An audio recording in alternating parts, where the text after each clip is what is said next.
میں محمد سلیم ملتان سے بول رہا ہوں. تو یہ خلیل بھائی سے پوچھنا تھا, میرا بیٹا ہے 4 سال کا, 3-4 دن ہو گئے دوائیاں لے رہے ہیں لیکن نا بخار نہیں اتر رہا, کمزوری بڑی ہے, کچھ کھا پی نہیں رہا, اور وزن کم کرنے کا بھی بتا دیں. اللہ رحمت کی نظر فرمائے, بچوں کو صحت عطا فرمائے. بچوں کو ویسے وائرل بخار بچوں کا بھی جو ہے وہ آج کل چل ہی رہا ہے.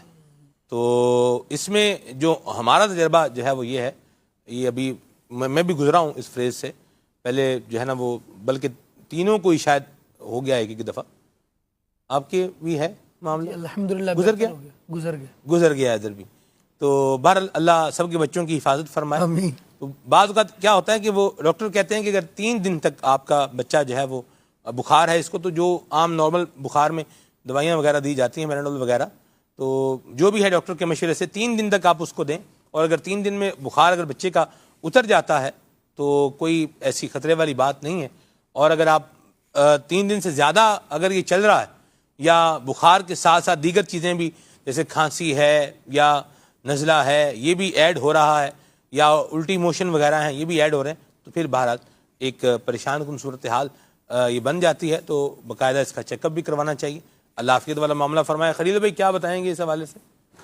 اس میں سب سے پہلے تو ایک روحانی علاج عرض کر دیتا ہوں کہ لا الہ الا اللہ, لا الہ الا اللہ 30 ٹائمز 30 مرتبہ لکھ کر کسی کاغذ پر پانی کی بوتل میں ڈال دیں, اور یہ پانی جو ہے وقتاً فوقتاً پلاتے رہیں, تو اللہ کی رحمت سے انشاءاللہ عز و جل بخار اتر جائے گا. باقی رہا بخار کے حوالے سے, ایسا ہوتا ہے کہ ایک جگہ سے دوا لی اور بخار نہیں اترا تو پھر فوری بندہ جو ہے نا, ایسوں کو بھی دیکھا ہے کہ وہ دوسری جگہ سے دوا لیتے ہیں, پھر وہاں سے کچھ لیا اس کے بعد تیسرے کے پاس چلے جاتے ہیں.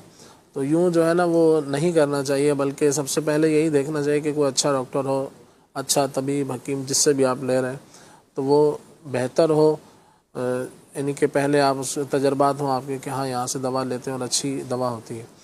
تو اس لینے کے بعد پھر یہ اس کے طبیب کے جو ہدایت ہے اس پہ عمل کرنا چاہیے ڈاکٹر کی. کبھی کبھی کسی کو ٹائیفائڈ بخار ہوتا ہے تو اس میں تھوڑی سی لمبی دوا چلتی ہے, ایسا نہیں ہوتا کہ وہ 2-3 دن میں ٹھیک ہو جاتا ہے, اس سے کمزوری بھی ہو جاتی ہے. تو اب وہ آہستہ آہستہ جیسے جیسے بخار اترے گا تو اس کا ٹائم پیریڈ ہے, جیسے وہ پورا ہوگا تو انشاءاللہ وہ بخار وغیرہ ٹھیک ہو جاتا ہے. تو صبر و تحمل سے بھی کام لیا جائے, دعا بھی کی جائے, اور پراپر اچھے طریقے سے ایک جگہ سے لگ کر علاج کروایا جائے تو انشاءاللہ عز و جل بہتر رہے گا. نہ کہ بار بار ڈاکٹر چینج کرتے رہیں تو یوں بچہ جو ہے وہ بھی تختہ مشق بنا رہتا ہے اور یوں مزید کمزوری پیدا ہونے کے خطرے ہوتے ہیں. اللہ رحمت فرمائے, عرصے عطا فرمائے. جانشین میری سنت نے ایک موقع پر کہا سفر کے دوران کہ جب بھی کبھی پریشانی آئے, بیماری آئے, تو پہلے اللہ کی بارگاہ میں حاضری دیں. پہلے یہ کام کریں, ورنہ ہمارے ہاں کیا ہوتا ہے کہ جب ڈاکٹر بول دیتا ہے بھئی ساڑھے آنے جواب ہے تو پھر وہ ڈاکٹر کہتا ہے آپ دعا کریں. آپ یہ اللہ نہ کرے یہ سننے کو ملے. بہرحال ہوتا یہی ہے کہ جب وہاں سے بالکل بندہ ہاتھ خالی ہو جاتا ہے تو پھر دعا کریں, تو پہلے ہی دعا کر لیں. اللہ رحمت کی نظر فرمائے, عافیت عطا فرمائے.